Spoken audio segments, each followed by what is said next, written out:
martes 3 de enero del 2023. Bienvenidos amigos a Noticias 7. Feliz año, Lautaro. Muy buenos días, recargados del día de hoy. Así es, Andrea, un feliz año para ti, que ya volviste de unas largas, merecidas vacaciones y ahora sí te reintegras con nosotros. Verónica, en cambio, se va a sus vacaciones, pero reiteramos el mensaje de feliz año a todos nuestros amigos televidentes y radioescuchas. Espero lo hayas pasado bien y en compañía de familia. Así es, éxitos para todos y muchísimas gracias nuevamente por sintonizarnos como siempre. Les hacemos además una invitación para que nuevamente nos sintonicen, pero también a través del telégrafo.com.es, Pública FM y a través de nuestras redes sociales. Iniciamos.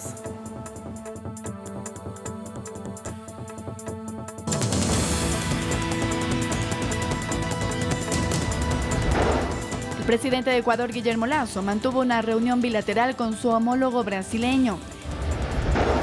Inicia oficialmente este 3 de enero la campaña electoral. Durará hasta el 2 de febrero. Se ultiman detalles para la extradición de Germán Cáceres, sospechoso del femicidio de María Belén Bernal. Su retorno lo realizaría desde Colombia. Y Brasil despide al rey del fútbol con un velatorio que se extendió durante 24 horas.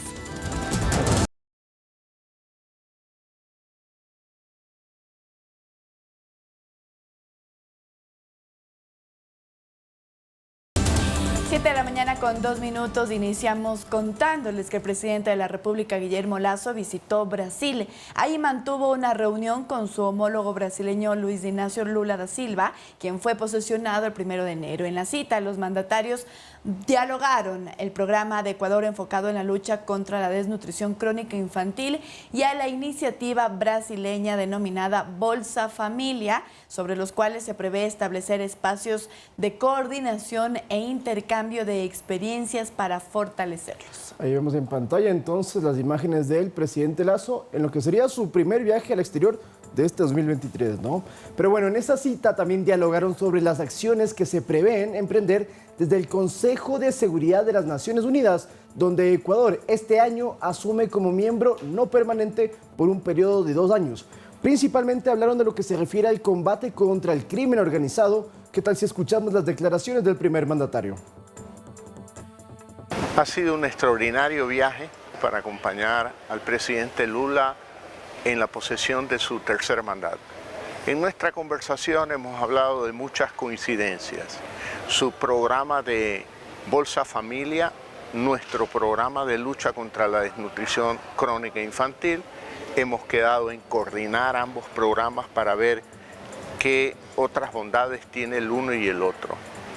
Luego hemos hablado también del medio ambiente, lo que hicimos con la Reserva Marina en Galápagos y lo dispuesto que estamos en trabajar en conjunto con los países del OTCA para proteger la Amazonía, que es realmente un territorio de gran beneficio para toda la humanidad.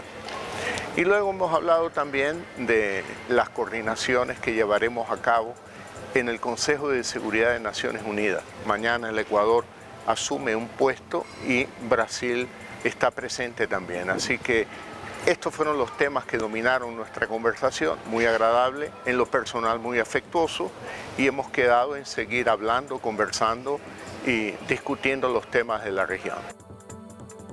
Muy bien, vamos a cambiar de tema y ahora les contamos que el Consejo de Participación Ciudadana nuevamente da de qué hablar y esta vez por la designación al vocal y presidente del Consejo de la Judicatura. Ayer, minutos antes del cierre del plazo y después de 2 horas de debate en los que se expusieron aparentes desacuerdos, los 4 vocales del Consejo de Participación Ciudadana resolvieron no designarlos, pese a que los 3 nominados por la Corte Nacional de Justicia no fueron impugnados y cumplieron con los requisitos dentro del proceso de designación. La integraron los jueces en funciones Wilman Terán Carrillo, Mercedes Caicedo Aldaz y Luis Rivera Velasco. Una supuesta división de criterios entre los consejeros Ives Estupiñán, María Fernanda Rivadeneira, Francisco Bravo y Hernán Ulloa, quienes integran, por cierto, el bloque de mayoría del CPCCS, coincidió con la inconformidad por los nominados, pues ninguno alcanzó los 4 votos para ser electo. Con ello, la presidencia encargada de Fausto Murillo en el Consejo de la Judicatura se mantendrá hasta que haya una nueva elección.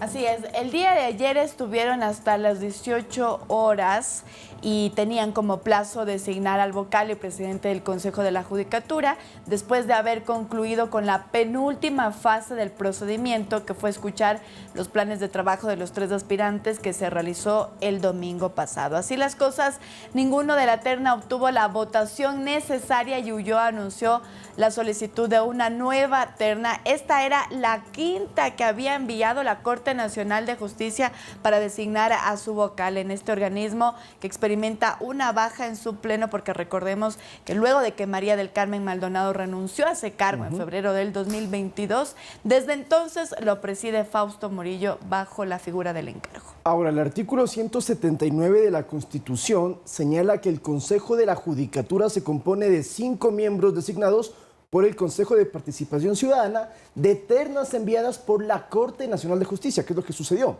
cuyo delegado, por cierto, es quien lo va a presidir. Entonces, los miembros son de la Asamblea Nacional, de la Presidencia de la República, de la Defensoría Pública, de la Fiscalía y, como decimos, de la Corte Nacional de Justicia. En este caso no hubo nombramiento, no va a haber tampoco posesión y por ende se mantiene entonces, como ya dijimos, Murillo al frente en calidad de encargado, pero este Consejo de Participación Ciudadana, que ha dado tanto de qué hablar, pues estará en funciones hasta mayo, porque no nos olvidemos, y a propósito del siguiente tema, que desde hoy comienza la campaña y por ende podremos ya conocer a los nuevos aspirantes a esta entidad. Así es. ¿Qué es lo que ocurriría, por ejemplo, si es que gana también? Recordemos que tenemos una de las preguntas de la consulta popular, es si es que se sigue eligiendo a los miembros del Consejo de Participación Ciudadana a través de comicios. Si es que ganara el sí, digamos que ya no se los elija a través de los comicios, sino a través de la Asamblea Nacional, habría una prórroga de quienes están actualmente en el Consejo de Participación Ciudadana. Y lo que hemos dicho, todo el año pasado, en el 2022, lo que vimos dentro de esta institución realmente fue pues discusiones, no se ponen de acuerdo. Hay varias autoridades que aún no han sido elegidas por parte del Consejo de Participación Ciudadana, como el Contralor, por ejemplo. Y además que fueron destituidos en juicio político, de los 4 que mencionamos. La Asamblea votó a favor de removerlos de sus cargos, pero finalmente por acciones judiciales les permitió continuar y en este momento tanto Ordano Ulloa como los otros 3 consejeros siguen en funciones y por ende sus decisiones de no acoger a esta terna y otras que puedan venir es totalmente viable y legal. Así es. Lo que tú decías, Lautaro, ahora vamos a cambiar de tema porque desde el día de hoy, según lo propuesto por el Consejo Nacional Electoral, la campaña para las elecciones del 5 de febrero se inicia y se extenderá hasta el 2 de febrero. Según el artículo 208 del Código de la Democracia, desde la convocatoria que ustedes recordarán fue el 21 de agosto hasta el inicio de la campaña, es decir, hasta el día de hoy, las organizaciones políticas podían realizar por sus iniciativas las actividades tendentes a difundir sus principios ideológicos, programas de gobierno y planes de trabajo, pero esto siempre y cuando que no implicara la contratación en prensa, radio, televisión, medios digitales y vallas publicitarias. Sin embargo, Lautaro, amigos, hubo quienes hicieron caso omiso de la normativa. En Guayaquil, por ejemplo, ordenaron retirar propaganda electoral de la prefecta Susana González, que estaba en la vía del Puente de la Unidad Nacional. Así es, la única entidad que puede permitir que se coloquen vallas en la red vial estatal es el Ministerio de Transporte y Obras Públicas, y en el caso de la candidata González a la prefectura de Guayas no solicitó la autorización y por ende se retiraron las vallas. Esto era antes de que comience la campaña y que, por cierto, podría tener una sanción de 2 a 4 salarios básicos unificados, que también eso sube a 450 por haber colocado vallas. Esta situación ocurrió durante por lo menos 2 meses, no solamente con González, sino con una gran cantidad de candidatos en todo el país que empezaron a pintar casas, que empezaron a colocar vallas, que empezaron a hacer caravanas y nada de eso estaba permitido. Ahora sí. Te cuento, Lautaro, que en este recorrido que hice por la costa ecuatoriana vi lo que tú dices exclusivamente, este tipo de caravanas, las vallas incluso ya están ocupadas, además de que hay muchísima publicidad en las casas. Cuando uno va pues hacia vía la costa, realmente hay muchísima propaganda electoral y evidentemente pues el Consejo Nacional Electoral no ha dado alguna pues sanción a los partidos políticos que desde ya hace mucho empezaron. Incluso vi que aquí en Quito había hasta en buses propaganda electoral y no estaba permitido. No estaba permitido. Ahora sí, desde el 3 de enero hasta el 2 de febrero, ojo también, hasta el 2 de febrero es el tiempo límite. Un dato nuevo para nuestros amigos televidentes. Usted puede descargarse en su celular el nuevo aplicativo del CNE y lo interesante es que ahí encuentra a todos los candidatos de todas las dignidades de todo el país con los planes de trabajo. De esa manera usted puede saber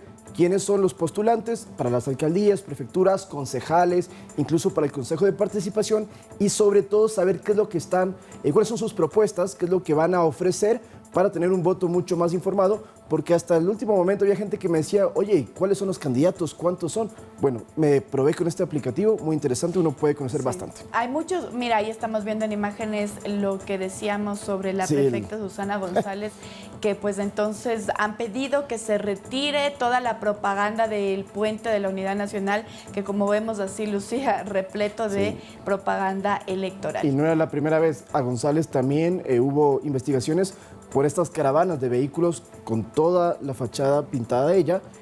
González, por cierto, era prefecta y pues dio un paso al costado para esta campaña electoral que, insistimos, ya comienza. Muy bien, 7 de la mañana con 12 minutos y ahora les vamos a contar que el Censo de Población y Vivienda 2022 se extendió hasta el fin de año tras de enfrentar varios obstáculos. La fase en línea se desarrolló en octubre, el proceso presencial se inició el 7 de noviembre y estaba previsto que terminara el 18 de diciembre, sin embargo, debió extenderse hasta este fin de año. Y es que el estado de excepción en las provincias de Guayas, Esmeraldas y Santo Domingo fue un obstáculo, pero no el único, porque el censo también enfrentó una acción de protección por la supuesta vulneración de datos, por el uso de la cédula, quejas ciudadanas y hasta el reclamo de los censistas por un atraso en los pagos. Todo esto, amigos televidentes, recordarán que lo abordamos aquí en diciembre, incluso con la invitación a las máximas autoridades del INEC. En este caso, el censo ha terminado y según ha dicho su propio director y los demás representantes, es que los resultados tendríamos desde el primer trimestre, es decir, finalizando marzo ya podríamos tener y se lo va a cotejar durante todo el año y con ello poder tener al fin información precisa luego de más de 10, casi 12 años que no teníamos un censo. Así es, solo para recordar, pues lo que han dicho las autoridades es que esta información va a ayudar para poder tomar decisiones, crear política pública, pues ahí se conocerá, por ejemplo, cuántas personas tienen vivienda propia, cuántas personas o cómo es digamos, del círculo social también de las familias enteras, de las viviendas, sus necesidades, etcétera. Así que va a ser importante tener toda esta información. Y a la gente que dice, a mí no me censaron porque o no llegaron los censistas, o no estuve el día que aparecieron, no lo hice en línea, no se preocupe, porque siempre hay un margen muy pequeño de personas que quizás no lleguen a ser censadas, pero estadísticamente hablando, eso no va a influir negativamente en los resultados que se puedan tomar. Es decir, es un número muy pequeño. Es similar a cuando se hacen, por ejemplo, en elecciones, el tema de las encuestas de quién va a ganar. No entrevistan a todo el mundo, sino que hacen ciertos muestreos. Lo mismo pasa entonces con el Censo Nacional. Muy bien, y nuevo año y también nuevo salario básico, el que rige desde este 1 de enero.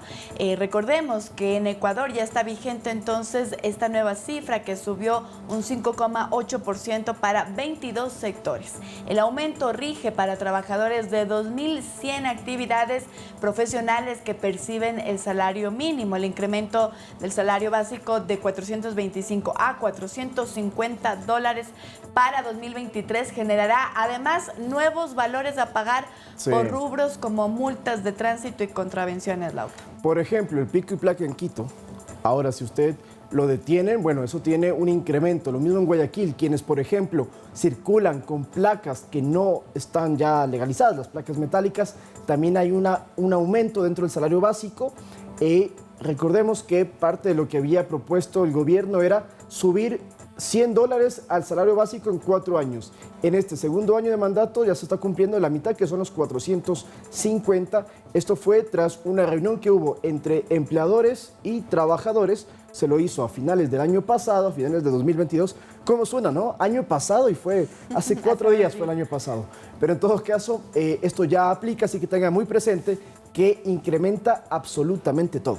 Así es, una de las cosas, o digamos, vamos a nombrar algunos ejemplos chiquitos de dónde se incrementa. Por ejemplo, conducir con licencia caducada tiene una sanción del 50% del salario básico, es decir, 212 era antes. A partir del 1 de enero la multa ya es de $225.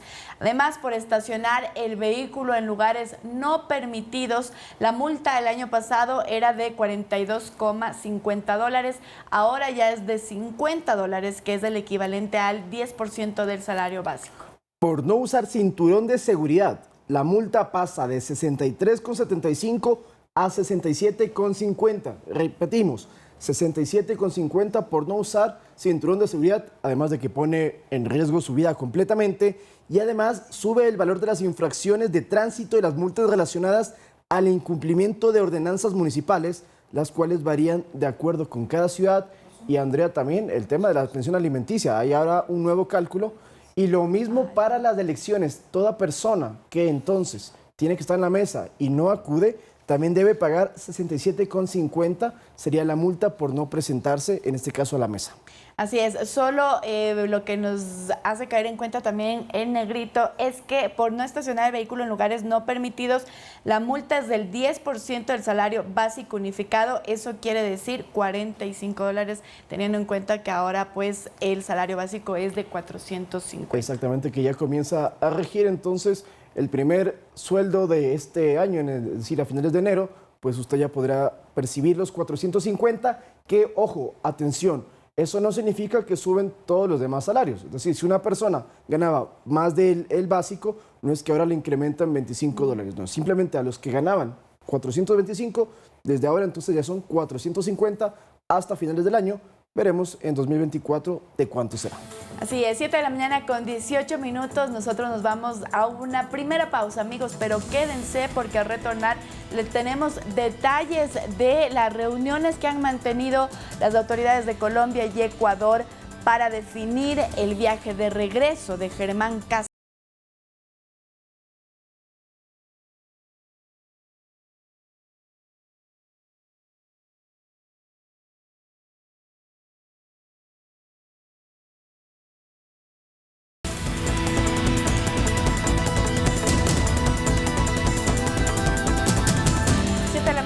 20 minutos y nosotros continuamos con más información aquí en Noticias 7. Les contamos ahora que las autoridades de Colombia y Ecuador mantienen reuniones en Bogotá para definir detalles del viaje de regreso de Germán Cáceres al país tras su captura en la Guajira colombiana, así informó la Fiscalía ecuatoriana. La Fiscalía colombiana, a su vez, notificará formalmente a la misión diplomática ecuatoriana el inicio de los procesos administrativos que permitan el retorno inmediato del ex policía al país. El presidente de Colombia, Gustavo Petro, escribió en su cuenta de Twitter que conversó con su homólogo Guillermo Lasso y que le prometió que Cáceres será deportado al país para que se haga justicia. Ahora, en este anuncio también el primer mandatario, Guillermo Lasso, destacó que la captura de Cáceres corresponde a un trabajo conjunto entre las autoridades de Ecuador y Colombia, y la captura se consiguió en el operativo denominado Impacto 226. La operación se realizó en Palomino, uno de los corregimientos del municipio de Dibuya, en el departamento de La Guajira. Está ubicado al extremo noreste de Colombia, limitando con el Océano Atlántico. Si podemos mirar también el pronunciamiento del presidente Guillermo Lasso que tuvo la noche del día de ayer, él ha dicho: en Brasil agradecí personalmente al presidente Petro Gustavo por toda la colaboración que las autoridades de su país nos han dado para la identificación, captura y traslado inmediato de Germán Cáceres. Había otro más, así es. Nuestros equipos diplomáticos y fiscalías de ambos países trabajan en el proceso administrativo para que este presunto femicida vida rinda cuentas ante la justicia. Esta es una muestra del trabajo coordinado, decía ayer el presidente Guillermo Lasso a propósito de su visita a Brasil. Vamos con un poco de cronología. Germán Cáceres habría asesinado a su esposa María Belén Bernal el 11 de septiembre del 2022 en una de las habitaciones del denominado Castillo de Grayskull, que era el edificio de los oficiales de la escuela de la policía, esto en el norte de Quito. Allí la habría estrangulado y luego, 2 días después, escapó y 3 días después llegó a Colombia por vía terrestre en una moto hasta Medellín. El 15 de septiembre fue la última vez que mediante cámaras de bioseguridad se lo pudo observar. Desde entonces se esfumó completamente, se especuló mucho que se había ido a Panamá, que se había ido a México, que inclusive en Estados Unidos se había encontrado con un grupo de migrantes. Sin embargo, eso no fue cierto. Lo que hizo Cáceres es que desde Medellín, en vez de irse al lado occidental, subió por Colombia hacia lo que es La Guajira, que ustedes recordarán que hay como el sombrerito que tiene Colombia en la parte de arriba. Ahí está La Guajira, es una zona no muy conocida, por cierto, turísticamente hablando. Tiene hoteles, pero tampoco es que va tanta gente. Era el sitio perfecto. Una de las teorías para la captura de Cáceres es que lo reconocieron, un turista lo reconoció porque dijo una frase típica ecuatoriana que es "gracias, ñaño", cuando le dieron la propina, y eso le permitió al turista decir: este es Germán Cáceres. Le avisó a la policía colombiana y pues lo tienen detenido desde el 30 de diciembre del 2022. Hasta la fecha no ha retornado al país. Ya se ha pronunciado también Elizabeth Otavalo, la madre de María Belén Bernal. Ella lo que ha dicho es que, pues, y recordó que son 3 meses en los que Germán Cáceres no aparecía, y ahora ella pide y exige que en la audiencia se pueda conocer quién ayudó a Germán Cáceres a cargar el cuerpo, quién ayudó a Germán Cáceres a escapar del Ecuador. Sí, exactamente. Además que Cáceres es uno de los 3 procesados por presunto femicidio, por presunto caso de femicidio, y no se lo podía juzgar hasta que él no estuviese de nuevo en el país. Pero a propósito de este tema, cuando sucedió todo, el ministro del Interior de ese entonces era Patricio Carrillo, era quien habló mucho sobre el tema de que había que atraparlo, de que había manchado el nombre de la policía. Tenemos el mensaje justamente de Patricio Carrillo, donde se pronuncia de este caso, ¿no? Y dice en su Twitter: lo advertía a su tiempo, imposible que no le alcance el brazo de la justicia. Cáceres debe responder. Un gran trabajo articulado y coordinado de la policía del Ecuador es la respuesta a quienes se solazaron buscando culpables políticos y pretendieron convertir en muladar la institución. Eso es lo que ha dicho. Ni bien lo pues atraparon a Germán Cáceres. Recordemos que esto ocurrió el 30 de diciembre, como lo has dicho. Exactamente, y bueno, Carrillo estuvo amenazado de juicio político por el caso de Cáceres y lo invitaron a la asamblea en varias ocasiones. Solo para finalizar, Germán Cáceres ya no es policía, ya no es teniente. Él fue destituido dentro de un proceso administrativo y ahora lo que tiene que afrontar es el proceso penal una vez retorne al país, que esperamos sea entonces en las próximas, si no es horas, por lo menos en esta semana, ya tendría que volver luego de que se culmine esta diligencia entre las fiscalías de las 2 naciones. 7 de la mañana con 25 minutos, y con esto nosotros nos vamos a una nueva pausa, amigos, pero quédense porque retornamos.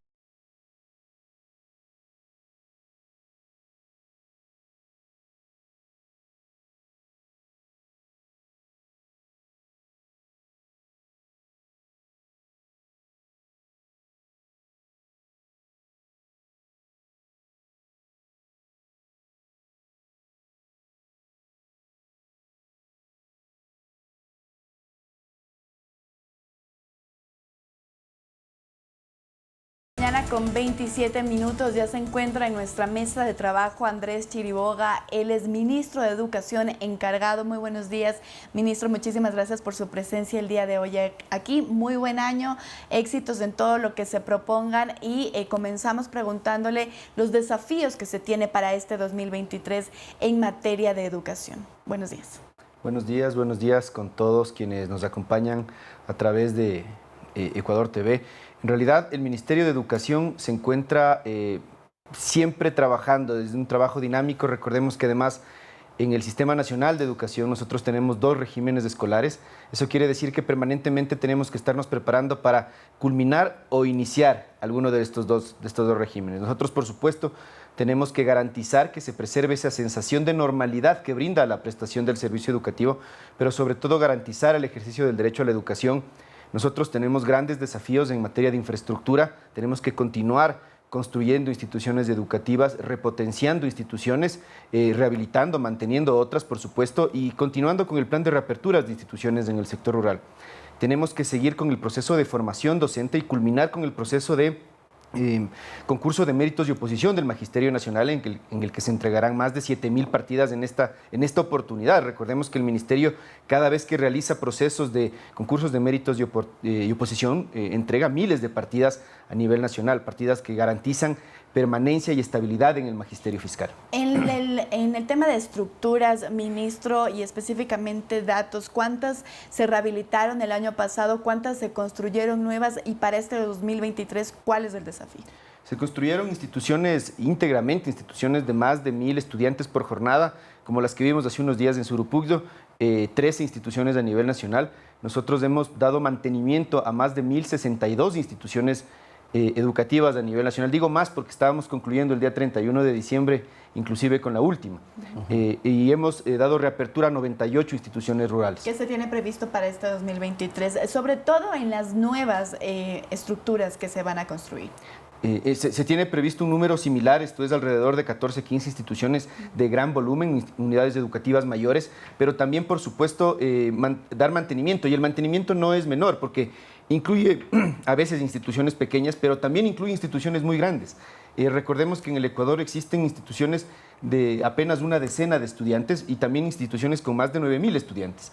Y por supuesto el mantenimiento a una de estas instituciones requiere una obra, por ejemplo, más grande, más costosa, de mayor intervención, de mayor alcance que un mantenimiento, que una obra nueva pequeña. Y eso, por supuesto, hace que el Sistema Nacional de Educación construya bastante. Ahora, para tenerlo claro, decía el Ministerio de Educación que en 2022 se invirtieron 60 millones en 14 unidades educativas, pero también veo que hay una cifra de 200 millones tomando en cuenta en infraestructura y también en equipamiento. Es decir, los 60 millones de la remodelación de estas unidades es parte de esos 200 o son dos rubros distintos. ¿Y cuánto es el rubro para este 2023? Está involucrado este rubro, por supuesto, pero hay que diferenciar. Estos casi 60 millones de dólares que incluyen construcción y equipamiento de instituciones educativas son instituciones que por el proyecto de inversión en el que se creó esta intervención en infraestructura se llama repotenciación y que puede sonar a que es el arreglo de alguna institución, pero realmente es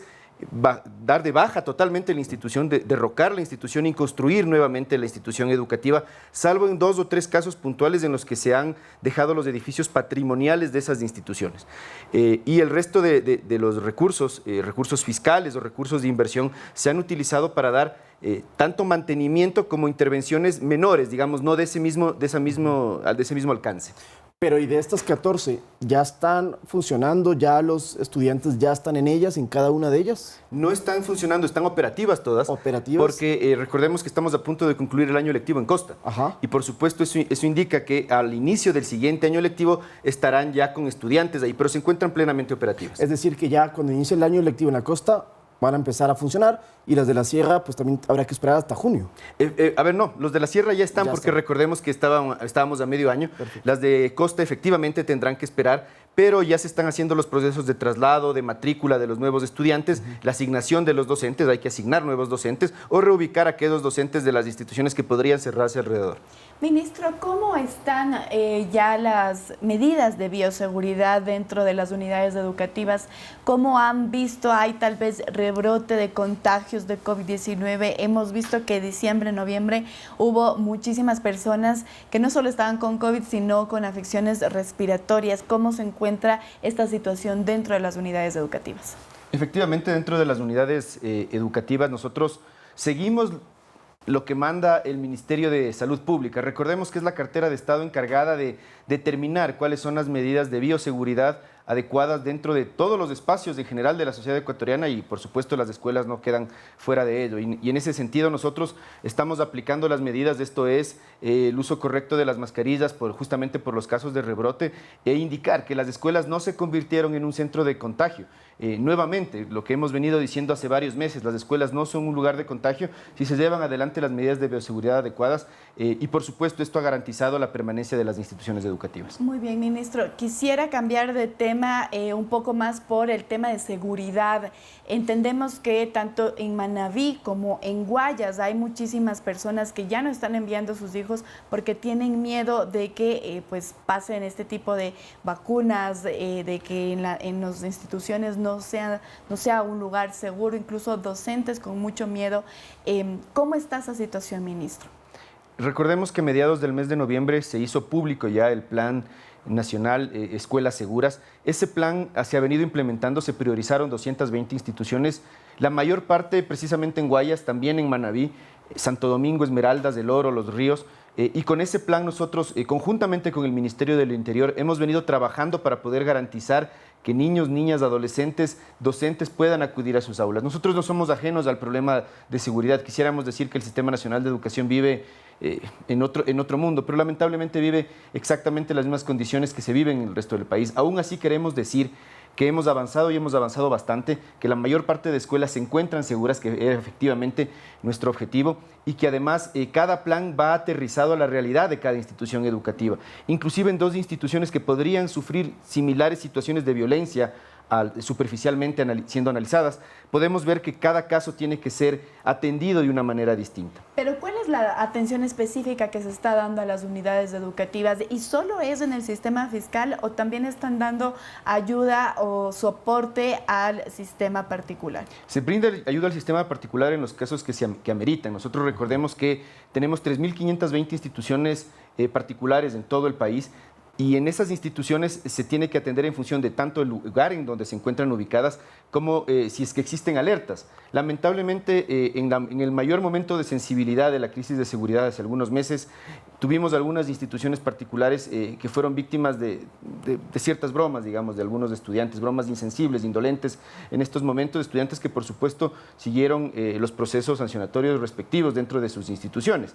Pero hay que decir, esta no es la realidad de la mayor parte de instituciones. ¿Hay cifras, ministro, de cuántas personas o cuántos estudiantes pues ya no van a clases por este tipo de situaciones? Y también cifras de cuántas unidades educativas han sido víctimas de este tipo de vacunas, a los que los llaman así. Extorsión. Extorsión, son casos de extorsión. En realidad no, y esto es porque las instituciones como tal no son víctimas. A veces es víctima algún docente, algún estudiante que pone la denuncia, algunos no ponen las denuncias, y también hay que recordar esto, que la deserción escolar, que no ha aumentado realmente, pero que sí podría ser la ausencia, el ausentismo en algún nivel, puede verse relacionado también no necesariamente a casos de violencia alrededor de las instituciones educativas.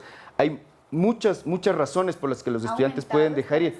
Realmente no. Aumentó en efecto de la emergencia sanitaria, por ejemplo. Ahí se pudo notar. En el caso de la crisis de seguridad, hay que decir que sí, se sintió un poco la bulla, pero no realmente, no subió la cifra de ausentismo escolar. Ahora es interesante que también nos pueda contar qué más encontraron dentro de estos 2 meses ya del Plan Escuela Segura, fuera el tema de la inserción, que ya lo hemos abordado, porque drogas es un problema, armas es otro problema. ¿Cuál es el balance? ¿Qué es lo que se puede haber dicho? Ok, estos problemas los hemos detectado y ya se los tiene que enfrentar, ¿no?, en este nuevo año. Efectivamente, hay que enfrentar ciertos problemas relacionados. Ciertas instituciones educativas presentan estudiantes que forman parte, por ejemplo, de algunas bandas. Ciertas instituciones educativas también tienen estudiantes que lamentablemente se encuentran con el consumo de drogas, pero esto no está relacionado, por supuesto, con la crisis de violencia del narcotráfico. Recordemos que la crisis de consumo de drogas se produce en varios lugares del país por distintas razones, ¿sí? Ok, pero entonces, demos un alto ahí. Ponemos de contexto. Estamos en una escuela donde mi hijo es compañero de un chico que es miembro de una banda. Yo como padre de familia, ¿qué puedo hacer? Acudir a la Policía Nacional, es lo más importante. Primero porque hay protocolos para la prevención de cuáles podrían ser las consecuencias de que un chico se encuentre en una banda. Nosotros no podemos ser ingenuos, no podemos hacer que el padre de familia enfrente la situación o que el estudiante enfrente la situación directamente. Eso es injusto y eso es peligroso sobre todo. Claro. Tiene que acudir a la Policía Nacional, a la DINAPEN, que es la dirección especializada para tratar niños, niñas, adolescentes, y ahí efectivamente pueden abordar el problema. Y el docente, en este caso, también hay un protocolo establecido para poder abordar el tema de que está tratando con jóvenes que lastimosamente son miembros de organizaciones violentas además. Efectivamente, existen varios protocolos para atender diferentes tipos de violencia, erradicación de la violencia sexual, la violencia de género y por supuesto también en estos casos de la violencia que se produce por actos delictivos. Existen los protocolos están a disposición de los docentes, existen planes de capacitación que se realizan a nivel nacional, no desde la planta central del ministerio, sino a través de las zonas y los distritos directamente, y estos planes, como digo, han privilegiado 220 instituciones en donde ya se habían identificado problemas de delincuencia. ¿Cuántos en cifras han identificado que pertenecen a bandas delictivas, a estudiantes que pertenecen a bandas? No tenemos una cifra exacta, en realidad porque además puede ser que un joven lamentablemente se encuentre vinculado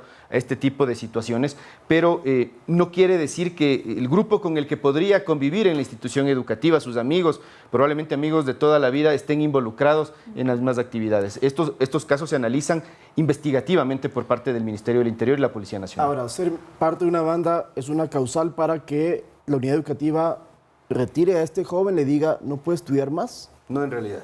Perfecto. Efectivamente, los niños, niñas y adolescentes tienen derecho a permanecer en las instituciones educativas. Esto es fundamental, que se informe a la ciudadanía. Ese niño, ese joven necesita ayuda, necesita atención de la DINAPEN, del Departamento de Consejería Estudiantil, de psicólogos especializados, de ser el caso, sacarlo de ese mundo, pero no requiere, por supuesto, ser totalmente aislado de la institución educativa. Eso sería contraproducente. Exactamente. Muy bien, 7 de la mañana con 39 minutos. Muchísimas gracias por su presencia y nuevamente feliz año y muchos éxitos en materia de educación sobre todo. Conversábamos con Andrés Chiriboga, ministro de Educación encargado. Nosotros nos vamos a una pausa, pero retornamos con información deportiva.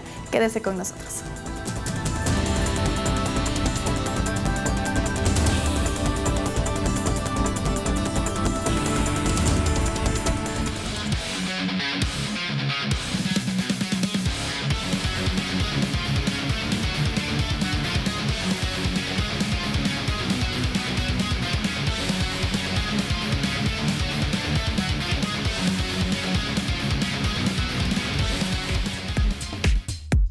Hola, hola, muy buenos días con todos, feliz año, feliz 2023 allá en sus casas y también aquí compañeros, ¿cómo están? Qué gusto, Andreita, volverte a tener aquí. Hola Mili, ¿qué tal? Muy buenos días y feliz año también, Mili. Gracias, ¿cómo estuvieron esos festejos? Muy bien, muy emocionantes del lado familiar y las metas que uno se pone. Espero te hayas puesto también mucha fiesta, para señor Lautaro, mucha fiesta. No, eso es una de las metas que ya quedan para este año. Bueno, sí, hay muchos propósitos. ¿A quién para quemaste, este nuevo por año? cierto, el monigote? Sigue ahí esperando ser quemado. ¿Ah, todavía? No tiene identidad todavía. Ah, bueno. ¿Ustedes? Yo un personaje, no puedo dar el nombre, pero es un personaje muy conocido. Bueno, en todo caso vamos a continuar con la información deportiva porque hay mucho de qué hablar. Iniciamos por supuesto con la noticia que en fin de año golpeó al mundo del deporte y es que Pelé falleció y ya se han realizado todas las ceremonias de homenaje y también emocionados miles de brasileños y autoridades del fútbol se despedían este lunes de su rey Pelé, fallecido como lo decía el jueves a los 82 años en un velatorio en el estadio del Santos, del equipo donde forjó buena parte de su leyenda. Veamos la nota.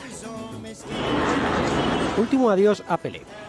El estadio Vila Belmiro de la ciudad brasileña de Santos fue este lunes el sentido escenario del velatorio de Edson Arantes do Nascimento. El féretro abierto con los restos mortales del 3 veces campeón del mundo fue situado en el centro del rectángulo donde tantas alegrías dio al mundo del fútbol en general y a la afición del Santos en particular. Por los altavoces del estadio, la canción más indicada, Eu sou Pelé, yo soy Pelé, del mismo O Rei. Múltiples personalidades quisieron también rendir tributo al mito brasileño, entre ellos el actual presidente de la FIFA, Gianni Infantino, que anunciaba la intención del máximo organismo del fútbol mundial de sugerir a todos los países del mundo que pongan a uno de sus estadios el nombre de Pelé.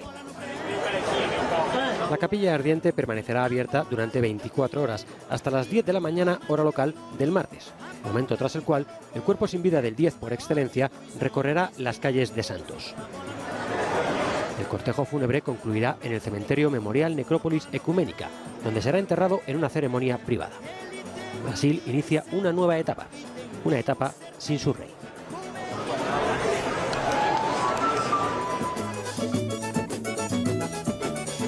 Bueno, Bueno, ahí está entonces, sentidos, homenajes y merecidos además, ¿no? Porque Pelé ha dejado una huella que será muy, muy difícil de igualar siquiera, y mucho menos hablar de borrar una huella como la que él marcó, tanto dentro como fuera de las canchas.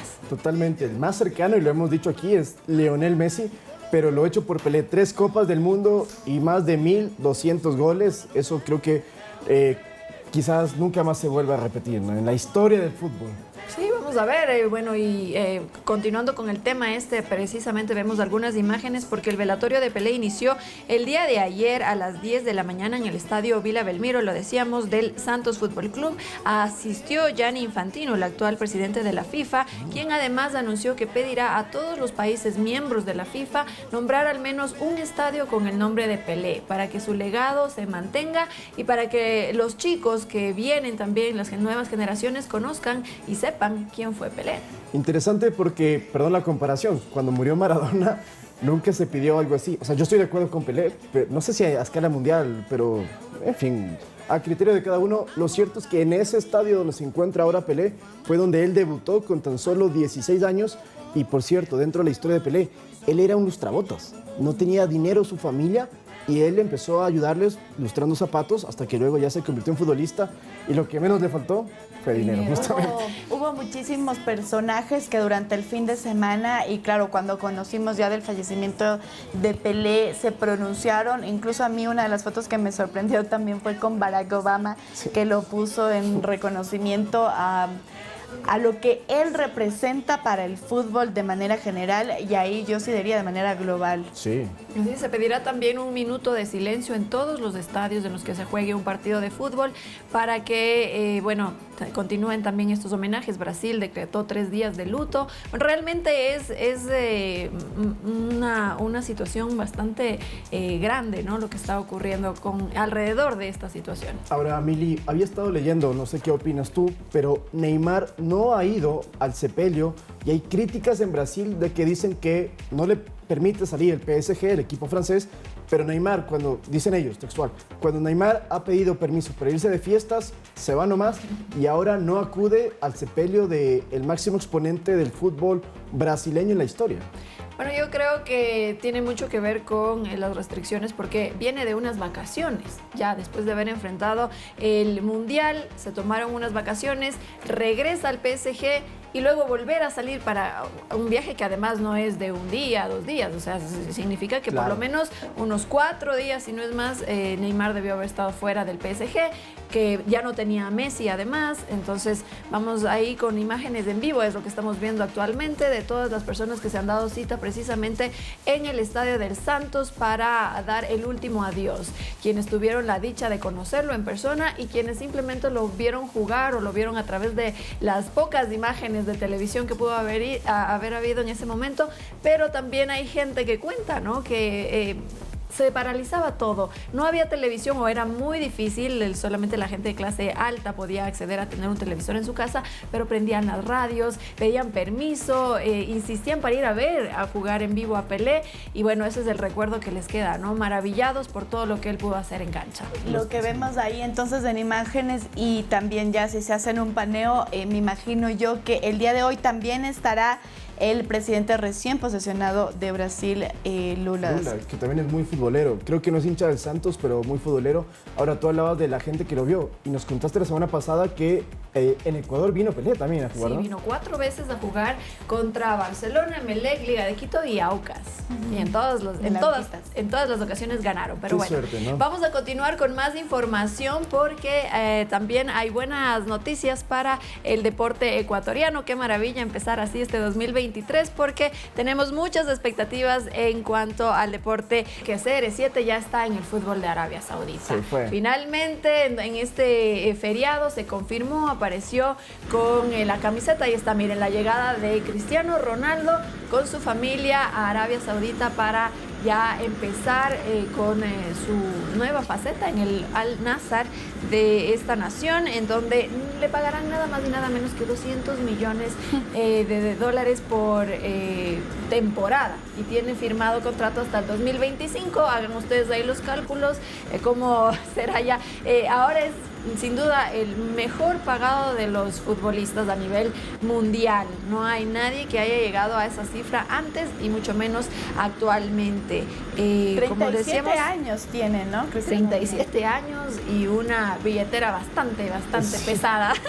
Se confirmó entonces esto durante estos días y también, bueno, el aterrizaje fue el lunes, pero la presentación será precisamente el día de hoy, aproximadamente a las 11 de la mañana hora de Ecuador, después de que se le hayan realizado todos los chequeos médicos de rutina, ¿no? Esto es básico y ya una vez que esté todo en orden, lo presentarán y va a jugar su primera presentación, digamos la de exhibición, ante 30.000 personas.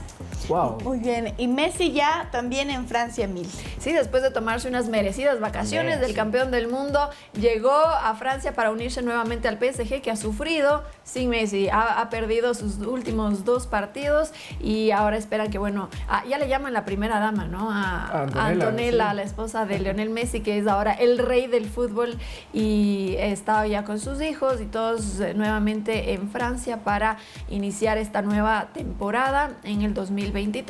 Vamos a ver qué ocurre con el PSG ahora que ya tenga a Lionel Messi nuevamente en cancha. Ahora me quedé pensando en Cristiano Ronaldo, la cantidad de camisetas que va a vender, quizás este Al Nassr supere al propio PSG de Messi. Dios mío, hablando de camisetas, surgió la noticia de que entre las camisetas que han elaborado está la del número 10 con Messi. También la quieren llevar. Sí, para vender. El equipo rival hizo esta broma, digamos, o especie de mala broma, digo yo, porque claro, está llegando la gran estrella de su equipo contrincante y ellos sacan una camiseta con el número 10 de Messi. Además, ¿no? Claramente se puede leer ahí Messi. Pero mira tú, entonces Messi sigue en la élite del fútbol, podemos decirlo así, no así el favorito de Andrea, que es Cristiano. Tú eres más ronaldista que mesista. No, qué va. Bueno, y entonces vamos ahora, en cambio, a ver unas imágenes muy lindas, porque dentro de todo lo que ha ocurrido después del campeonato de Argentina, se dieron varias bienvenidas a los jugadores y esta es una de ellas. McAllister llegó al Brighton de los ecuatorianos, digamos así, porque tenemos a 3 ecuatorianos, de ahí están Moisés Caicedo, Pervis Estupiñán y Jeremy Sarmiento, y toda la plantilla, administrativos, jugadores, cuerpo técnico, hicieron este homenaje, esta bienvenida al jugador argentino McAllister para darle así este merecido reconocimiento con una réplica de la copa incluida, y ya van a ver cuando haga él este gesto de levantar la copa todo lo que pasa, pero miren, ahí está Moisés Caicedo esperando, ¿no? Justamente para el abrazo respectivo. Miren, ahí están las imágenes. Toda una réplica de lo que ocurrió ese día. Qué bonito, ¿no? A diferencia de otros equipos que no han tenido la misma deferencia con los campeones del mundo, incluso en París, algunos, por lo que fue la final con Francia, recibieron silbidos y pifiadas de la hinchada, ¿no? Digo, y con las debidas distancias, qué pena no haber recibido ni con aplausos a nuestra selección ecuatoriana aquí, ¿no? Qué pena que no pasó, digamos, que estamos orgullosos de ellos y que no poder recibirlos como merecían. Pasa también, yo creo, porque no llegaron en conjunto, claro, sino que cada quien ya tomó su camino para las vacaciones que iban a tener antes de retomar sus actividades, y justamente me lo comentaba Lautaro la semana anterior, ¿no? Claro, veíamos las imágenes de Marruecos, por ejemplo, que fue una locura, sí, lo decimos por interno. Claro. Ecuador pasó sin pena ni gloria en su regreso. También, y ahí yo creo que influye de que haya sido una especie de fracaso quizás, o no tan exitoso el paso en el Mundial, porque esperábamos llegar a octavos y nos quedamos ahí. Bueno, hay discrepo, Lautaro, pero yo le dije lo mismo, señor, Lautaro, discrepo, por favor. pero quién sabe lo que ocurrió a la interna también para que no pudiesen llegar en conjunto. Hubiésemos querido aplaudirles así también. Oye, y vamos a estar muy atentos también a lo que pase con Gustavo Alfaro. Debería ya definirse en estos días cuál va a ser el futuro de él con la selección, o por el contrario, tomar ya una decisión para tener al nuevo director técnico que pueda empezar el proceso, porque se vienen ya las eliminatorias. En marzo empiezan las eliminatorias, hasta el momento al menos lo que se ha dicho. Unas eliminatorias diferentes porque ahora clasifican 7 equipos. Bueno, 6.5 porque tenemos el cupo, el punto 5 corresponde al repechaje en el nuevo formato que incluye a más equipos para el próximo Mundial. Si no vamos al Mundial, eso sí es un fracaso desde ahorita. Bueno, compañeros, muchísimas amigos, gracias, Mil. Gracias por estar con nosotros. Mañana continuamos con más información. Mientras tanto, les dejo con ustedes.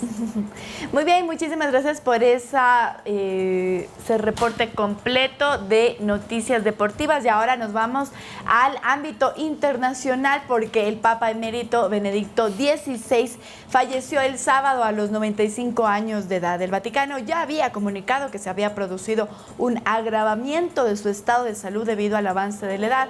Es la primera vez que se celebra el funeral de un papa emérito, por lo que no estaba claro cuál sería el protocolo que se usaría ni los mandatarios que acudirían.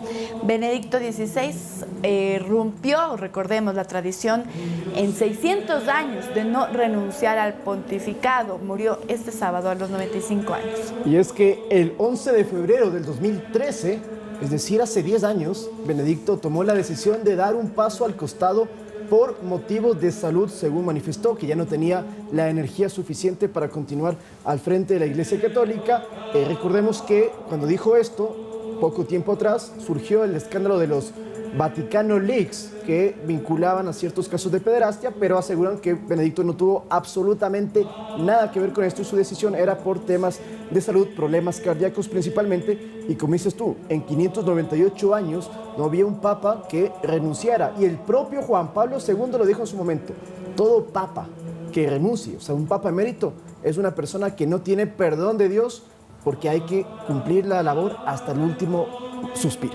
Muy bien, Benedicto XVI ha sido velado desde el lunes 2 de enero a las 9:30 de la mañana, hora local, en la Basílica de San Pedro, y el funeral se tiene previsto que sea el 5 de enero. El último papa, tú ya lo has dicho, en renunciar fue Gregorio XII, quien en 1415 renunció para poner fin a una guerra civil dentro de la Iglesia Católica en la que más de un hombre pretendía ser papa.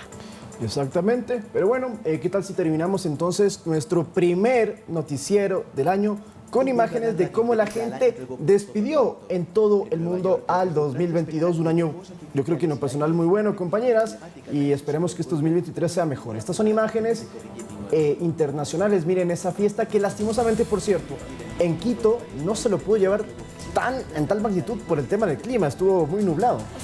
Pero yo por los animalitos prefiero que sea de una manera distinta. Hubo muchísimas viudas este año, hubo muchas que incluso, no sé si vieron un video en donde casi se le atropella a una de ellas, y bueno, hubo muchos una fue arrollada, de hecho, pero a mí me parece que es una confusión porque, claro, una de las viudas se para frente al vehículo, obstaculiza la vista y la otra viuda en cambio empieza a bailar en el piso. En el momento que se retira la que estaba bailando enfrente, el carro avanza y lamentablemente lo atropella, pero con fortuna porque se conoce que fue atendido inmediatamente y no sufrió lesiones mayores. Parece que una fractura de la muñeca fue lo máximo que ocurrió. Y ahora la mayoría resfriados. De estas imágenes que vemos en Nueva York a mí me sorprende porque aparte recordemos que ellos estaban con un frío, congelados. Pues, la ola de frío que estaban una ola de frío todo diciembre y pues verlos ahí como siempre en Manhattan,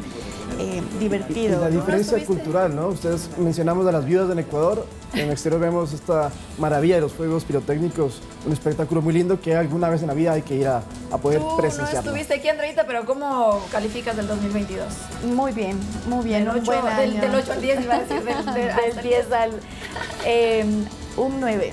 Muy bien. Este 2023 vamos al 10. Al 10, al 11. Con esto nosotros nos despedimos nuevamente dándoles un fuerte abrazo. Excelente 2023 para todos. Buen día de primer día laboral. Primer día del año, sí.